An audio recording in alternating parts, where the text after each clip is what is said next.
Salam entrepreneur. Kabupaten Ponorogo merupakan salah satu daerah agraris di Provinsi Jawa Timur. Kabupaten Ponorogo memiliki sektor pertanian yang sangat berkembang. Salah satunya adalah komoditas jagung.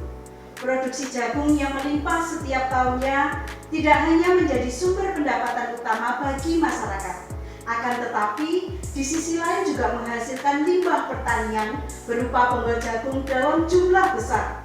Sayang sekali, sebagian besar bonggol jagung tersebut belum dimanfaatkan secara optimal.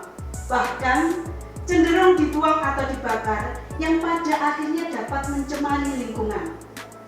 Di tengah meningkatnya kesadaran akan pentingnya daur ulang dan pemanfaatan limbah, tim ekstrakurikuler kewirausahaan SMK Negeri 1 Ponorogo menawarkan satu produk inovasi berupa kerajinan tangan sandal kesehatan berbahan baku bonggol jagung yang dikeringkan. Bonggol jagung dimanfaatkan dari limbah menjadi produk yang berguna dan bernilai jual tinggi. Mari kita mengenal lebih dekat inovasi menarik dari bonggol jagung yang diolah menjadi sandal terapi unik dan ramah lingkungan. Bagaimana awal mula ide inovasi CCS? Ide inovasi CCS muncul dari keprihatinan kami terhadap menumpuknya limbah pertanian, khususnya bonggol jagung yang seringkali dibakar atau dibuang begitu saja. Kami mengamati dan berpikir bagaimana cara memanfaatkan limbah pertanian bonggol jagung menjadi sesuatu yang bernilai guna dan jual. Apa tujuan dan manfaat pembuatan produk inovasi CCS ini?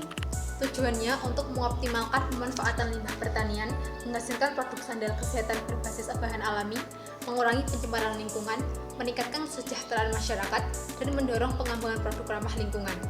Sedangkan manfaat yang diperoleh, tentunya lingkungan menjadi lebih bersih, peningkatan nilai ekonomi limbah, edukasi dan kesadaran mengelola lingkungan hidup, serta tercipta produk yang mendukung kesehatan kaki secara alami. Seperti apa proses pengolahan bonggol jagung sampai menjadi sandal kesehatan ini? Bonggol jagung kering dipotong kecil-kecil sesuai ukuran, lalu diamplas halus agar tidak melukai kaki. Lalu disusun di atas mal-sol sandal dan direkatkan menggunakan lem khusus pada sol sepatu, seperti tayangan video di depan tadi. Untuk inovasi CCS ini, siapa saja sasaran yang dituju?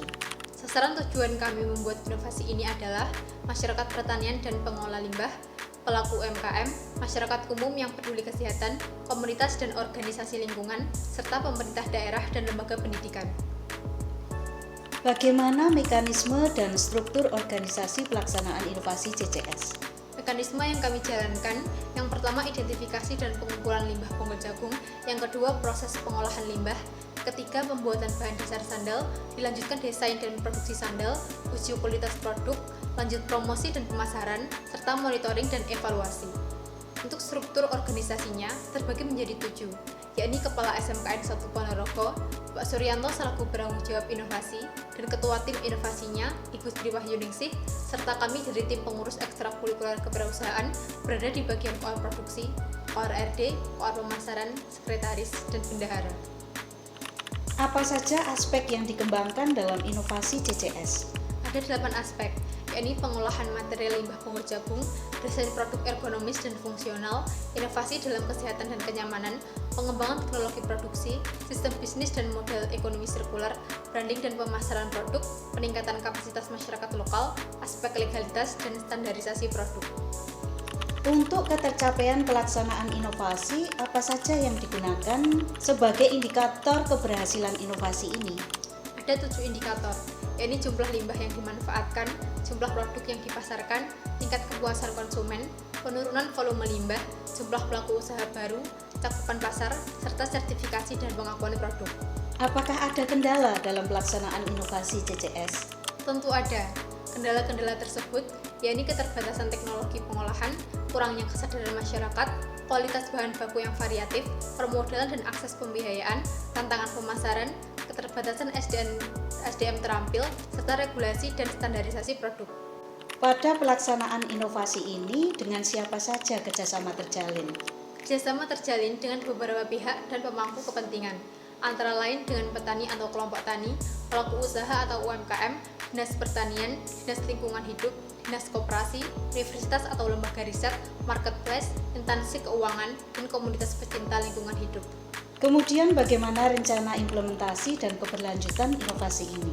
Rencana implementasi inovasi disusun dalam rentang waktu 1-18 bulan, mulai dari persiapan, pengembangan produk, produksi skala kecil dan menengah, dilanjut evaluasi dan optimalisasi. Strategi yang diambil untuk keberlanjutan pelaksanaan inovasi ini, kami mengambil langkah strategi pada produksi, pemasaran kelembagaan, pengembangan mitra, dan strategi pendanaan. Apa harapan ke depan untuk pengembangan sandal dari Bonggol Jagung ini? Kami berharap inovasi ini bisa dikenal luas, tidak hanya sebagai produk lokal, tapi juga sebagai contoh nyata pemanfaatan limbah menjadi produk bernilai. Semoga juga bisa membuka lapangan kerja baru bagi masyarakat sekitar. Luar biasa bukan? Ternyata dari limbah Bonggol Jagung bisa disulap menjadi sandal yang bermanfaat untuk kesehatan, serta mendukung prinsip ramah lingkungan dan ekonomi kreatif. Semoga inovasi dari tim ekstrakurikuler kewirausahaan SMK Negeri 1 Ponorogo bisa menginspirasi banyak orang untuk lebih memanfaatkan potensi lokal dan limbah di sekitar menjadi sesuatu yang bernilai jual tinggi. Salam entrepreneur!